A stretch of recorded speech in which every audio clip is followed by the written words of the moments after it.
What's up guys, Xander here, bringing you the second half of this commentary on firing range domination over the top of a GB game.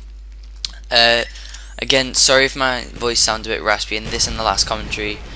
I've got a bad throat, and as the days gone on, it's got worse and worse really, so it just hurts a bit, so yeah. Last commentary I talked about what it kind of makes, what you need to make a decent team anyway.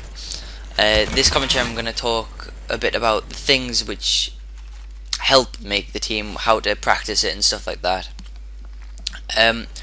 First way is, if you know another team, like friends with another team, try getting scrims. They're called scrims, which are kind of matches but are more practices, you know. So it's like between a friendly team, two friendly teams, so that you can regularly play matches, and you know, if you want, each other can point out their faults, or you can just watch the match back and see where you went wrong, and that way even if you lose it doesn't really matter because it's just a practice game, you know. These are really good it's a good way to practice as well, because then you can point out the team's flaws, and in doing so you'll realize what other people do wrong, because they'll know what they do wrong, I think, probably as well. So you can like talk with each other as a point, and that way you don't just learn from yourself and like them telling you what you're doing wrong. You learn from what they're doing wrong, and if you say, oh well, they're doing this wrong and getting killed because of it, maybe I should stop doing it as well, kind of thing. That's a really good way of doing it. Another really popular way, there's me failing to aim. Another really popular way of doing practicing is game battles, which is a very easy way to practice, and you don't necessarily need a team to practice with, because you can usually find one on there. That's the kind of the point in it. It also keeps a record of what your team scores, so like how many games you won, how many games you lost. And you can probably arrange you can arrange matches against specific teams. So I think you can only do one every 24 hours though.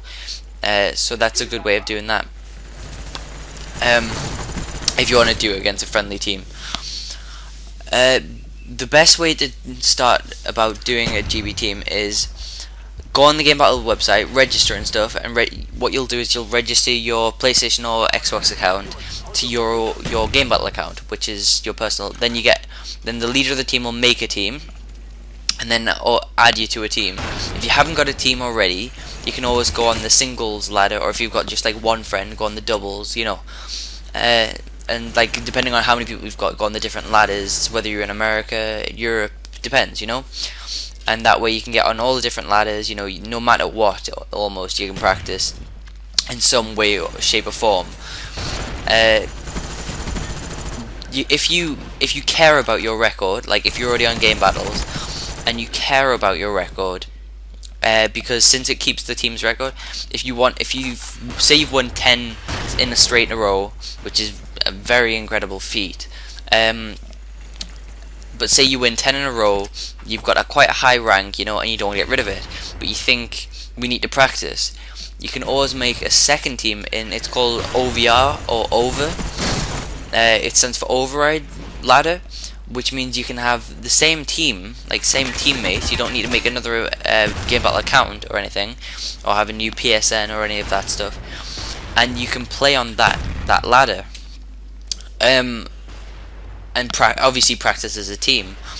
That way, override. It does matter. Like if you can do it the other way around, obviously, but most people do it that way around, because you can either pick one ladder to stick with as your good one, and then the other one to practice with. So that way, it doesn't ruin your team score on one ladder, because you have to make a new team for each ladder. And then even if you lose, doesn't matter, you know, you can point out your flaws and whatnot, and then when you think you're ready, play on to the main ladder. You can enter as many ladders as you want, but with like one team, but you can't enter the same ladder more than once.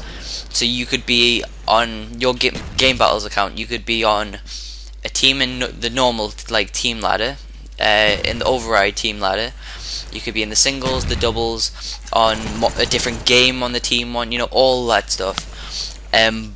But as long as you don't go on like 2 teams in the same ladder, basically. So it's a really good way to practice doing that.